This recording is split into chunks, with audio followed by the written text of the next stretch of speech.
Respira devagar comigo, como se você estivesse entrando num lugar seguro, daqueles em que o mundo lá fora não tem permissão para gritar.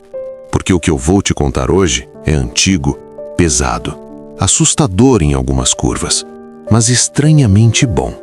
Bom porque tem verdade. Bom porque tem direção. Bom porque quando a gente encara a escuridão com Deus, a escuridão não vira o fim. Vira o cenário onde a luz prova que é real.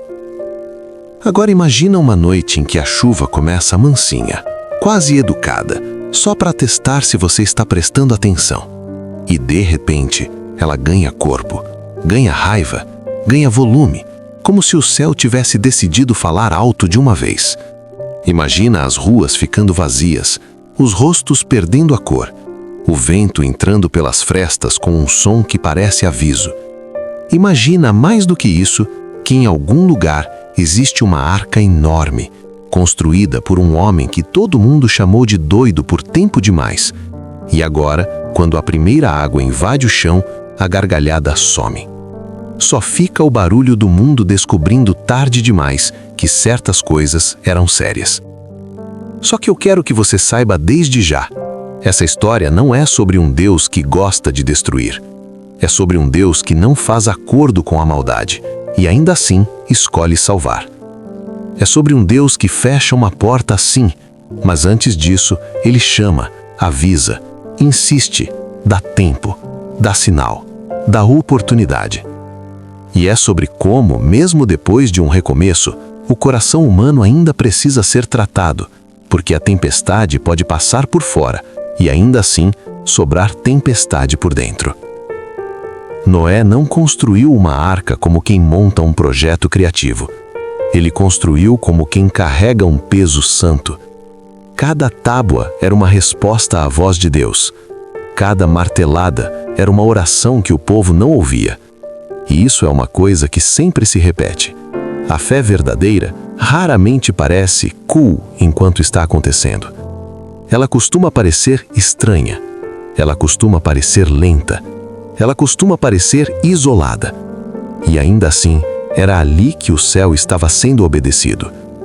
Enquanto as conversas da época seguiam como se o mundo fosse eterno, enquanto a maldade se tornava hábito e a consciência virava piada, Noé ia levantando uma estrutura que gritava silenciosamente: tem algo vindo. Só que as pessoas têm um talento antigo de transformar aviso em meme, de transformar alerta em exagero, de transformar chamado em barulho. E quando chega o dia do dilúvio, a narrativa muda de tom como se o filme ficasse escuro de repente. Deus chama Noé para entrar. Entram a família, entram os animais, entra a vida. E então acontece a cena que arrepia, porque ela é simples e definitiva. A porta se fecha.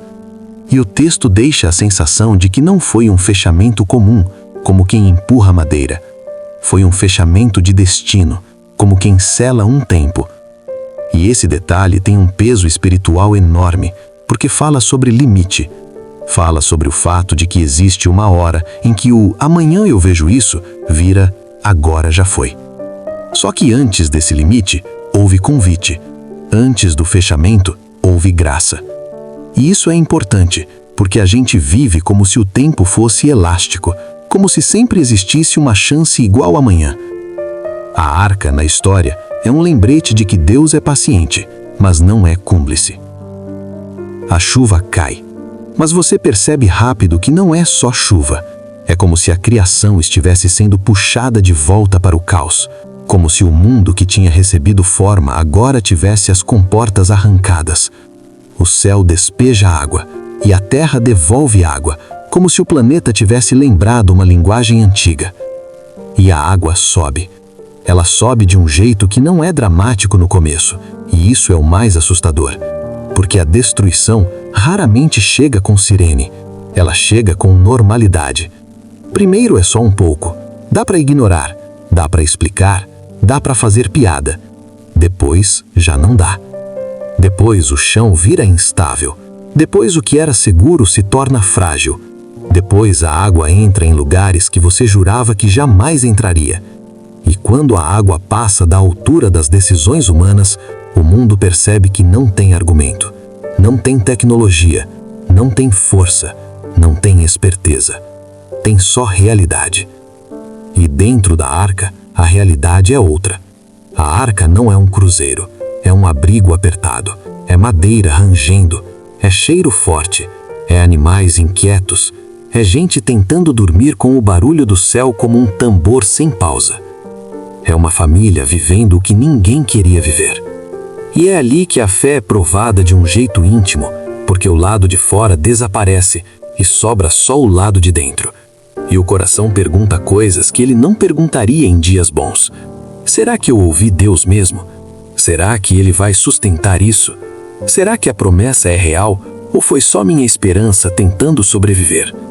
E no meio desse conflito, o dilúvio continua, dia após dia, até que a água engole o que era conhecido. É uma imagem forte. A humanidade insistiu em viver sem Deus, e por um instante parece que a própria criação recusa sustentar a mentira. E então, quando tudo parece igual, água por todos os lados, horizonte apagado, tempo sem referência, vem uma frase que entra como uma vela acesa num quarto escuro. Deus lembra de Noé. Não é lembrança como quem recupera uma informação. É lembrança como quem decide agir em favor daquilo que prometeu. É como se Deus dissesse sem pressa e sem pânico: eu continuo aqui. Eu continuo vendo. Eu continuo sustentando. Um vento sopra. E esse vento não é só fenômeno, é sinal de mudança. A água começa a recuar, devagar, como se a própria criação estivesse obedecendo uma ordem silenciosa. A arca encosta nos montes distantes, e você imagina aquele impacto suave, como se o mundo desse um chega depois de tanto flutuar. Só que encostar não é terminar. Existe um tipo de espera que é cruel, porque você já sofreu, já resistiu, já passou pelo pior, e ainda assim precisa esperar mais. É quando o coração quer correr, e Deus diz: calma. É quando a ansiedade quer resolver, e Deus diz: aguenta. Noé então faz algo que parece simples, mas revela maturidade. Ele testa, ele observa, ele espera, ele não se precipita. Ele solta um corvo, ele solta uma pomba, e quando a pomba volta sem nada, ele entende que o tempo ainda não virou. Ele espera mais, ele solta de novo, e então ela volta com uma folha, um sinal pequeno, delicado, quase tímido. Mas depois de um mundo submerso, uma folha é como um milagre em miniatura. É uma forma de Deus dizer: tem vida brotando. E talvez seja assim com você também. Você pede uma montanha e Deus te dá uma folha, porque o coração precisa de um sinal suficiente para continuar respirando. Quando finalmente a terra se mostra seca e Deus manda Noé sair, existe um momento de alívio que a gente consegue sentir mesmo sem estar lá. Porque sair é voltar ao mundo. E voltar ao mundo depois da tragédia é um negócio estranho. Você pisa no chão, mas ainda sente a água na memória. Você olha o horizonte, mas ainda ouve a chuva dentro da cabeça. E Noé faz algo que deveria ensinar muita gente. Ele não corre para construir conforto. Ele constrói altar. Ele adora. Ele reconhece que aquele recomeço não é conquista humana, é misericórdia divina. E Deus responde com uma promessa que tem o peso de um abraço num sobrevivente. Ele sustenta a história. Ele declara que não vai destruir tudo daquela forma novamente e dá um sinal no céu, o arco-íris. Não como decoração, mas como lembrança visível de que Deus escolheu conter o juízo e manter a terra de pé. E isso mexe com a gente, porque Deus não faz essa promessa porque a humanidade se tornou perfeita. Deus faz sabendo que o coração humano ainda inclina para o erro. Isso é misericórdia na forma mais séria. Não é passar pano. É dizer: eu vou continuar, ainda assim, porque meu plano é maior do que a falha de vocês. Só que a história não se transforma num conto infantil. E isso, por mais desconfortável que seja, é uma das razões pelas quais ela cura. porque a Bíblia não mente para consolar, ela fala a verdade para transformar. Depois do recomeço, Noé ainda é humano, a família ainda é família, e o pecado que parecia ter sido engolido pela água tenta reaparecer nas frestas do cotidiano. Noé planta, colhe, bebe e fica vulnerável. E então acontece um episódio dentro de casa que revela o que a gente prefere esconder. Tem gente que, diante da fraqueza do outro, escolhe expor em vez de cobrir. Cã vê a nudez do pai e transforma aquilo em assunto. E é aí que você percebe que o mal não é só violência de fora. Às vezes o mal é um prazer frio em constranger, é um impulso de espalhar vergonha, é uma vontade de derrubar quem caiu. Em contraste, Sem e Jafé escolhem cobrir sem olhar, proteger sem alimentar o escândalo. Isso não é só detalhe, é uma fotografia espiritual. Porque existe um tipo de pessoa que encontra a fraqueza do outro e vira juiz e repórter. E existe um tipo de pessoa que encontra a fraqueza do outro e vira escudo. E a narrativa mostra consequências disso, mostrando que honra e desonra não são bobagens, elas moldam o futuro. E ao mesmo tempo em que isso pesa, isso também traz uma lucidez. Sobreviver a uma grande tempestade não significa que você já está livre do que mora em você. Tem gente que sai do dilúvio e ainda carrega Babel por dentro. Tem gente que recomeça por fora e continua quebrado por dentro. E isso não deve gerar vergonha paralisante, deve gerar oração e vigilância, porque Deus quer curar a raiz, não só o ambiente. O texto, então, passa por nomes e nações e pode parecer que o filme fica lento, mas é o contrário. É como uma câmera subindo e mostrando o mapa do mundo se formando. Famílias se multiplicam, linhagens se estendem, povos se organizam, territórios aparecem. É como se Deus estivesse dizendo: eu conheço a história inteira, não só a sua cena. E isso é consolo, porque quando a nossa vida parece um emaranhado de capítulos confusos, Deus ainda enxerga uma linha. Deus enxerga um caminho. Deus enxerga um propósito. Só que, em algum ponto, a humanidade volta a fazer o que sempre tenta fazer: controlar o destino com as próprias mãos. E aí chega Babel, com sua tensão sombria. Pessoas se juntam e decidem construir uma cidade e uma torre. O argumento parece prático, quase sensato, e é isso que deixa perigoso. Elas dizem que querem unidade, dizem que querem um nome, dizem que querem segurança, dizem que não querem ser espalhadas. Parece organização, parece progresso. Só que por trás disso, há rebelião, porque Deus tinha dito para se espalharem, para preencherem a terra. Eles dizem não. É como se a humanidade dissesse: a gente decide o que é melhor. E a torre vira símbolo de uma coisa profunda, o ego humano tentando tocar o céu, não para adorar, mas para dominar, não para servir, mas para se eternizar. Não para buscar Deus, mas para se colocar no lugar de Deus. E o texto traz uma ironia que dá um arrepio, porque é como se ele estivesse rindo da arrogância humana sem precisar ser agressivo. Deus desce para ver a torre, como se dissesse: vocês chamam isso de grande? E então, Deus confunde as línguas.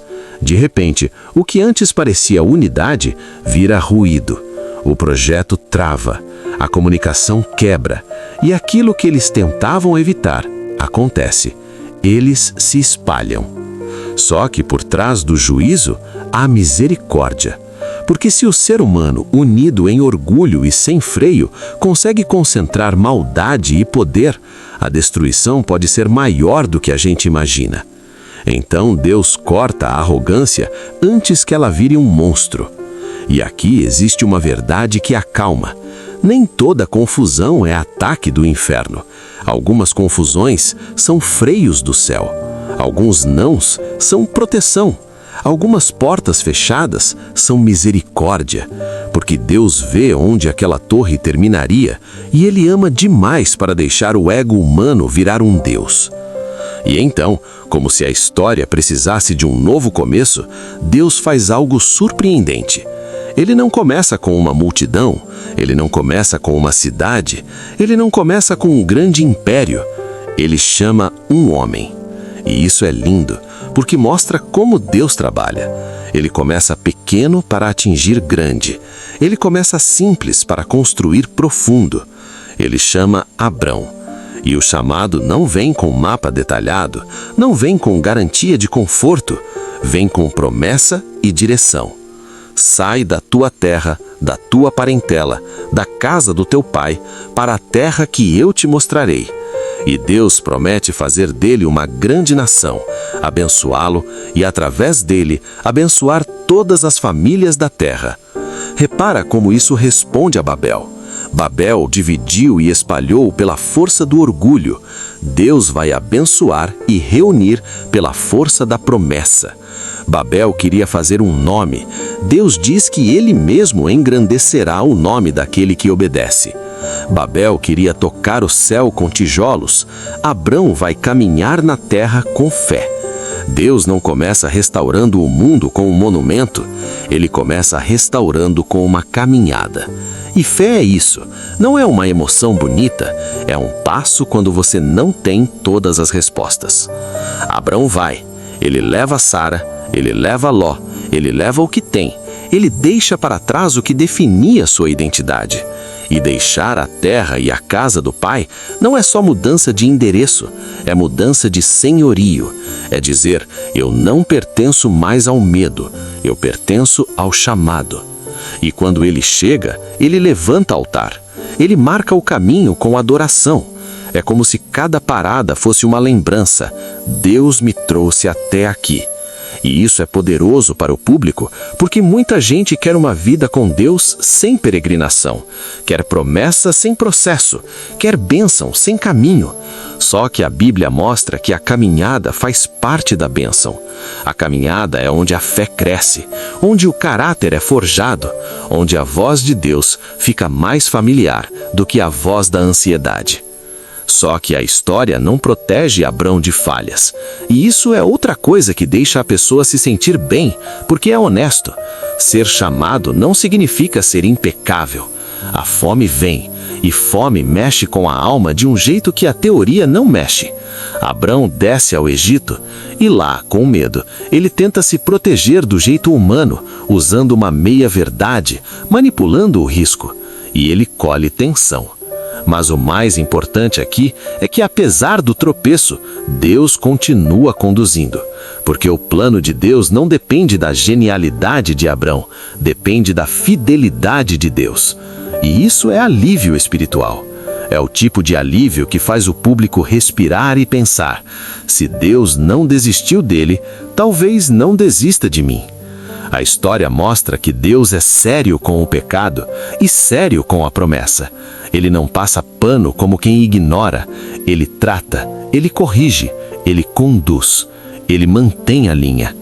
E quando você olha para Gênesis 7 a 12 como um todo, você percebe que há uma sequência que descreve o coração humano com uma precisão assustadora. A humanidade afunda, Deus julga. Deus salva, a humanidade tropeça. Deus sustenta, a humanidade se orgulha. Deus dispersa, a humanidade é chamada. Deus chama e a história começa a ganhar um rumo de redenção. É como se Deus estivesse escrevendo uma narrativa maior por cima da nossa bagunça. E isso faz a pessoa se sentir bem, não porque é fofo, mas porque é firme. Existe propósito, existe direção, existe alguém no controle que não é cruel, mas santo. E talvez o que fica no ar quando a gente termina essa travessia é uma pergunta íntima que não acusa, só convida. Onde está a minha arca hoje? Onde Deus está me pedindo confiança antes da evidência? Qual é a chuva que está começando a cair no meu coração e eu estou fingindo que é só um chuvisco?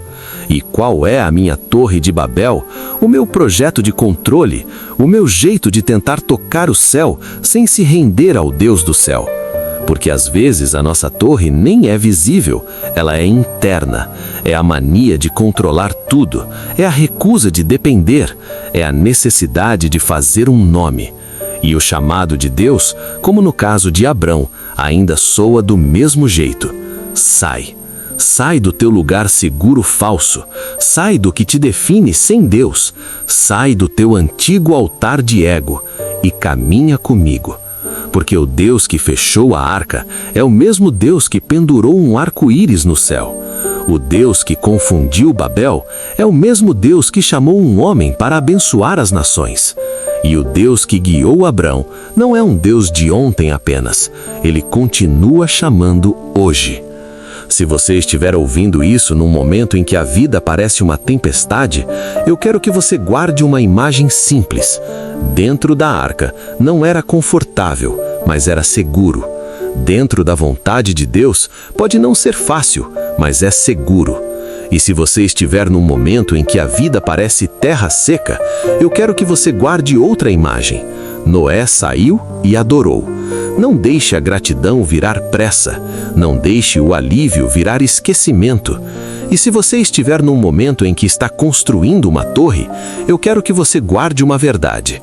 A torre promete controle, mas entrega confusão. O altar, ao contrário, parece simples, mas entrega presença.